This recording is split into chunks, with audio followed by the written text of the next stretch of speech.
Alright guys, last time I got cooked, but this time I'm locked in for the greatest challenge showdown of all time. Can Red from Mount Silver beat the hardest champion Cynthia's rematch team? To make it harder, I'll be using his gold and silver team with a significantly worse moveset. Now all that's left for me to do is play the best version of Gen 4, Platinum. This looks a bit different from the Platinum I remember.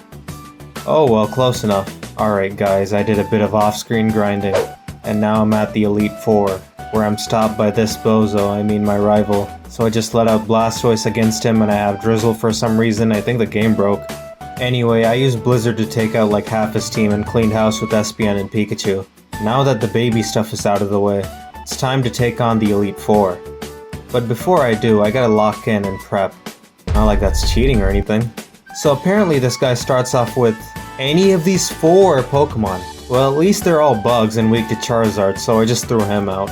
Turns out it was the Venomoth team, and after I eviscerated Venomoth, he sent his Armaldo, so I had to go back into Blastoise to sweep with Surf, which also took out Heracross, but he fell to Scyther. That allowed me to get in Pikachu to use the Rain Blastoise setup to take out Scyther with Thunder, which also got a paralysis on Drapion, which didn't really matter since Pikachu somehow lived Night Slash. Then I switched Snorlax into Fortress since Rain was still up and I didn't want to risk Charizard not one-shotting. Getting the paralysis off, pivoting into Espeon to get the free switch into Charizard, allowing me to one-shot through the Rain. And that was Aaron, easy enough. Bertha is a lot simpler. She either starts off with Hippowdon or Tyranitar. They're both used to set up a Sandstorm, so it really doesn't matter. I ended up with Tyranitar and I let Blastoise take care of that. Next was Torterra, who went down to Blizzard. Venusaur took on Quagsire, Giga Drain healing up all the damage taken from switching in. Venusaur somehow also outsped and took down Mamoswine and Diglett with the Giga Drain. I'll take it, but what was that? A Diglett with a lagging tail? And the last mon was Rhyperior, so obviously Venusaur had no issues. And that was Bertha, even easier somehow. Now for Flint, it doesn't even matter who he starts off with, I'm obviously going with Blastoise. And of course he goes for Sunny Day. I guess having Rain Dance as a move while having Drizzle as an ability wasn't completely pointless after all, even though it did hurt a bit. And he outspeed, so that Rain Dance was kinda pointless. Unless I go into Pikachu to make the most out of it. Oh, he was going to heal anyway. Great. Well, Pikachu died and Espeon cleaned up, also taking care of Drifblim, who just will-o-wisp my special attacker, who happened to be Espeon with Synchronize. I let Venusaur take out Steelix because I thought he was a safe pivot, but I guess that was cutting it a bit close. Luckily he missed, and that happened to save Venusaur. I threw Charizard against Magmortar, hoping it was a fire fighting type in this very strange version of Platinum. So I dealt some chip damage and pivoted into Venusaur to get into Snorlax on a Fire Blast. And at that point, none of his moves could kill me, so Body Slam safely took him out. I let Venusaur brawl against Lopunny for a bit, but he went for the cheap heal, so I had to go into Espeon. Too bad the burn took me out, but that let me set up Rain safely, and Blastoise easily took care of the last mon Infernape. Easy enough, Flint down. Lucian again can start off with 4 different Pokemon, one of them being Espeon. I had to set Espeon as my head for the 25% chance to have the duel between both Espeons. And would you look at that? But unfortunately, Red's Espeon had horrible moves to take on other psychic types, so I just went with the only move I could use, Swift. It did work for a while, but he decided to set up his walls and managed to chip me down. I did get him low enough, so it was a close duel at the very least. Instead of having Blastoise come raining in with his Drizzle, I decided to use this heal turn to set up Sunny Day to make use of Charizard and Venusaur, giving them at least some spotlight. Venusaur did something, but clearly it won't be enough, so I went into Charizard. And he switched out too some why when he had a free kill if I hadn't switched. I used up his berry with Flamethrower as he lead seated me, and just barely got the kill as the sun faded. Flamethrower still managed to take out the Espeon from that range though, and almost took out Girafarig while surviving the incoming Psychic. I let Wing Attack take care of Girafarig, but Medicham outsped and took out Charizard as well. I guess it's time. No point in avoiding the inevitable any longer. It was time for Blastoise. He swept Medicham with ease, but Gallade somehow survived pretty comfortably actually, managing to take Blastoise out, so much for his Rain. But Pikachu was able to use the Rain to thunder down Gallade and Starmie, giving me the win after a fairly difficult fight, but that was nothing compared to what was to come. Cynthia, the oh-so-revered champion. there's nothing more to be said. Let's go. There are 3 Pokemon that my good old reliable Blastoise would be great to start off with. But of course, like the Espeon duel I also got the most unfavorable 25%, the Milotic start, where Blastoise's Drizzle actually benefits her. So I had to switch out into Venusaur, set up the Sun while eating Ice Beam under Thick Fat, and Solar Beam Milotic away. I then sacked Venusaur to Staraptor to get a free switch into Snorlax, who barely lived the Brave Bird and got Staraptor low enough with Body Slam. She then switched out into Lucario, who got paralyzed off the Body Slam, but I proceeded to sack since he's low and slow. Anyway, I went into good old reliable Blastoise and took care of Lucario with Surf, and managed to get a freeze off on Ampharos with Blizzard, allowing me to take her down with another Surf and Blizzard. Then it appeared, the dreaded Garchomp. I let Blastoise get in a good Blizzard, using up her Resist Berry while eating an Outrage. I then sacked Pikachu to the next Outrage hoping it would end, but of course it did not. Surprisingly though, Espeon was able to outspeed and get the kill. Who would have known? But then came in Spiritomb, who my Espeon was completely worthless against. So I just spammed Mud Slap, waiting for it to die. After Espeon died, I could finally get my Blastoise back in, allowing me to one-shot with Rain Boosted Surf. Then for the final Staraptor, I used up Cynthia's heal range to get in a free Surf, which of course one-shot a Staraptor of all things, allowing Red to finally become the officially strongest champion. And just like that, we can safely say Red's team is the best champion team of all time. I mean, even his worst variant can beat a stronger version of Cynthia's team, right? That's right. This actually isn't the strongest variant of Cynthia's team. It's the one from Black and White 2! It's the post-game Cynthia team, who has level 88 Pokemon and a level 89 Rayquaza. And no, I will not be going out of my way to train my Pokemon to hit level cap or anything.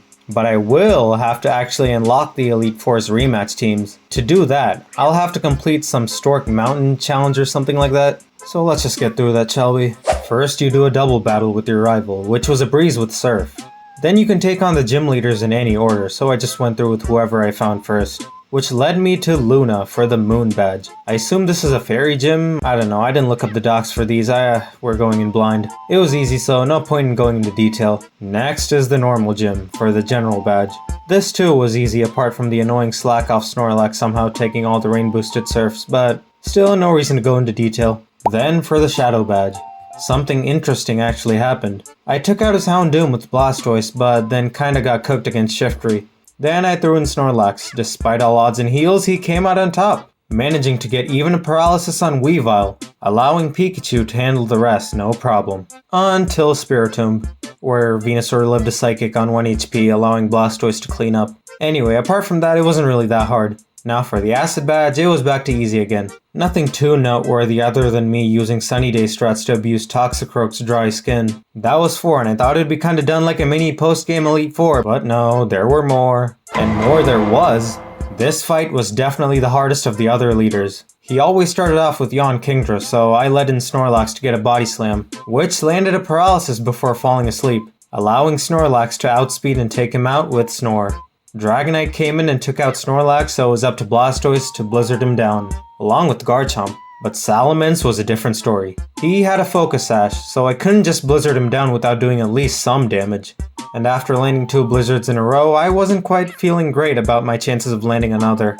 So I threw out Venusaur, set up the Sun since he outsped somehow, let Pikachu lower attack a bit, and let Espeon finish off Salamence, barely surviving a -1 Outrage. Letting Espeon die after doing some chip damage, I had my Charizard and Blastoise left. Charizard handled Flygon with Flamethrower and did some damage to Altaria, letting Blastoise not risk the final Blizzard miss from being in rain-boosted Surf range. Yeah, there was one more. This was actually earlier down the route, so I just happened to miss it, so it was easy like the earlier gyms.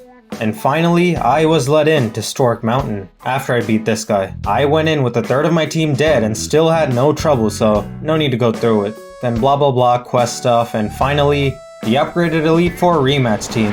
Against Aaron, I tried to get the paralysis with Snorlax to keep the speed boost on Yanmega in check, but that didn't work and he switched out to Scizor. So I let Charizard come in on a Bug Bite and take care of him. Next was Armaldo, so back to Snorlax I went, dodging the first Stone Edge, hoping for a paralysis, but immediately got taken out to the next Stone Edge. At least this gave me a free switch into Blastoise. Yanmega set up a Protect speed boost and I didn't want to risk Blizzard missing, so I went for Surf, which did manage to kill under the rain. But then Heracross managed to live a Surf, taking out Blastoise. I brought in Venusaur to remove the rain, letting him die, and with the sun now up, Charizard took care of the rest easily. Bertha was a tad bit longer. I started off with Blastoise. Since he was faster, his Drizzle was overridden by the slower Hippowdon. This did, however, let me use up Bertha's full restore, getting the kill soon afterward. Against the incoming Tyranitar, I switched out to Venusaur to get Blastoise back in later to have Drizzle ready. However, he was hit back with a devastating Fire Punch through Thick Fat, and finally fell to Dugtrio's Earthquake, but that was nothing a rain-boosted Surf couldn't solve. Oh, she has a Swampert too, that I just powered up by setting up Rain. Right after my best answer to it just died. Ah, well, it'll be fine. I decided to push through with Blastoise, who managed to live an Earthquake, allowing him to finish off Swampert with 2 Surfs. Blastoise also took down the incoming Gliscor with a single Surf and almost did the same for Rhyperior, but fell to Rhyperior's Hammer Arm after surviving off a Focus Sash. Bertha was surely about to heal, so I let Espeon come in to finish the job off with 2 Psychics. Flint was surprisingly really hard.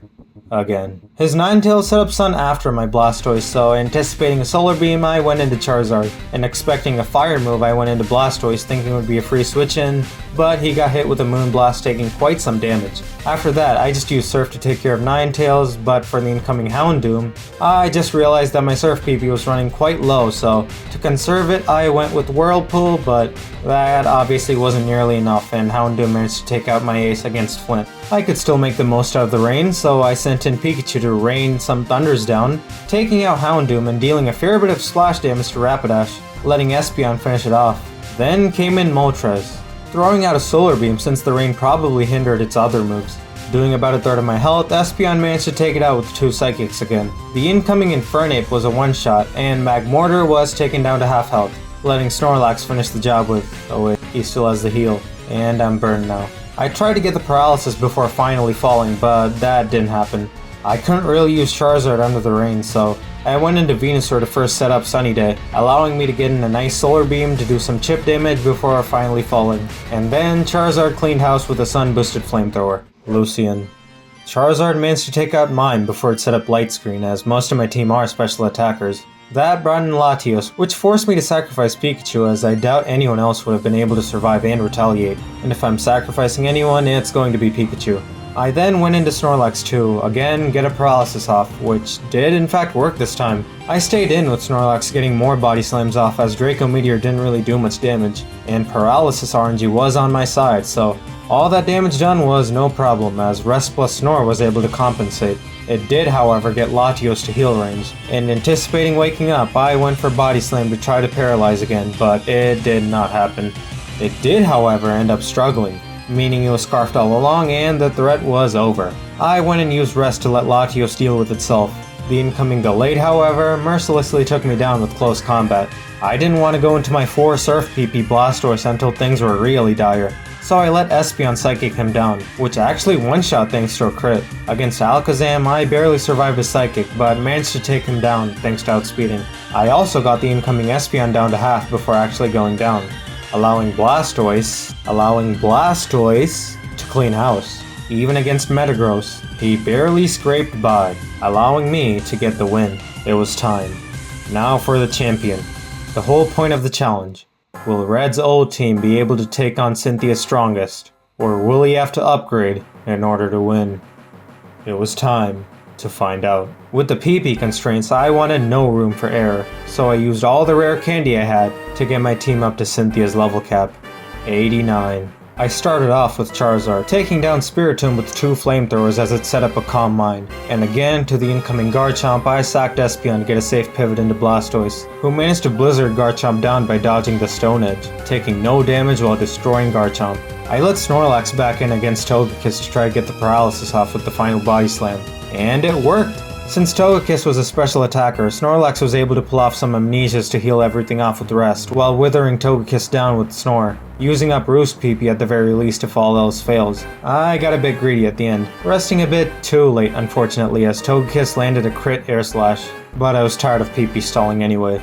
It was time to get serious. With the rain still present, I used the free switch to go into Pikachu to pull off 2 consecutive thunders as Togekiss got fully paralyzed. Next was Rayquaza. Before letting Pikachu go, I used Charm to get Rayquaza a bit under control, helping Blastoise tank Outrage quite well before using up Rayquaza's Focus Sash. I made a bit of a misplay going for Blizzard, not realizing Cynthia was locked into Outrage and couldn't heal, costing me an additional Outrage hit before finally being able to take Rayquaza down.